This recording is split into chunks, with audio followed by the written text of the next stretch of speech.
CSS is all about code, and it has a different syntax than HTML code.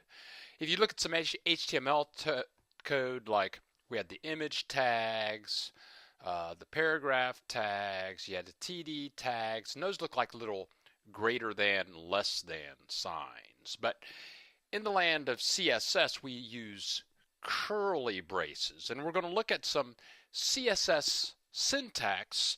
And what you do is, CSS is all about redefining HTML.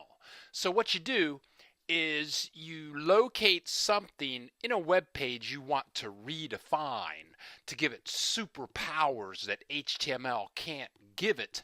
And then you use these things called CSS rules to redefine the HTML. So let's take a look and see how we do it.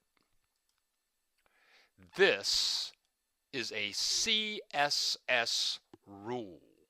Bob! The rule, it's a rule altogether, and the rule is going to change our HTML definition. But in this situation, we have to tell HTML what part of the HTML do we want to change. Now, this is kind of weird, but bear with me.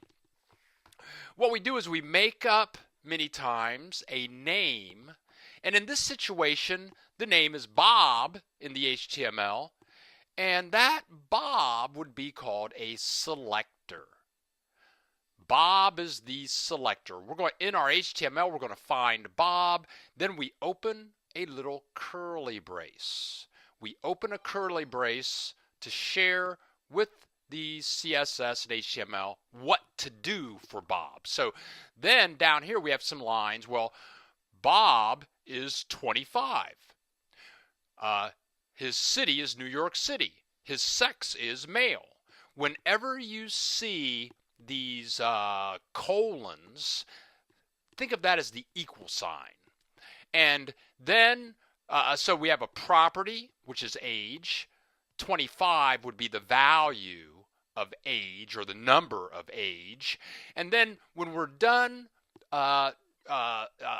defining that property, we tell CSS that we're finished with a semicolon, and then we go on to the next property that we want to define. City equals New York City, we're done, semicolon. Next property, sex equals male, we're done. We're done defining Bob, our selector. We close that curly brace, and we're done. And right here I have age, city, and sex. Sometimes you will, and as you go down the road of working with CSS, you'll be looking at everybody else's code, comparing it to your code, and you'll see some CSS where in one selector in a rule, you might have 30 different properties in there. Yeah, it happens, man, I'm telling you. And notice the way this is structured. I have the curly brace, some space here, space below this property, space below this property. It doesn't have to be written like this. I write my CSS like this just for my own sanity, just so I can come back and read it 6 months from now and know what it means. Now, you'll look at other people's code, and up here I have Bob, age, city, sex. You could write the same code just like this. Bob, curly brace, age, city, sex, equal sign, semicolon, or colon, semicolon, colon, semicolon, curly brace. You can write it like that too. It's up to you. I tell people it's your kitchen. Whatever makes things nice and clean for you, you do it. So that is your CSS rules, your selectors, and your properties. And you can do it the way I do it, like this. It's nice and fresh and clean, I think, but other people like to write their CSS like this. So there are 3 types of selectors. We're using Bob. Of course, that's not going to work in CSS. I take that back. Sometimes it will. Okay.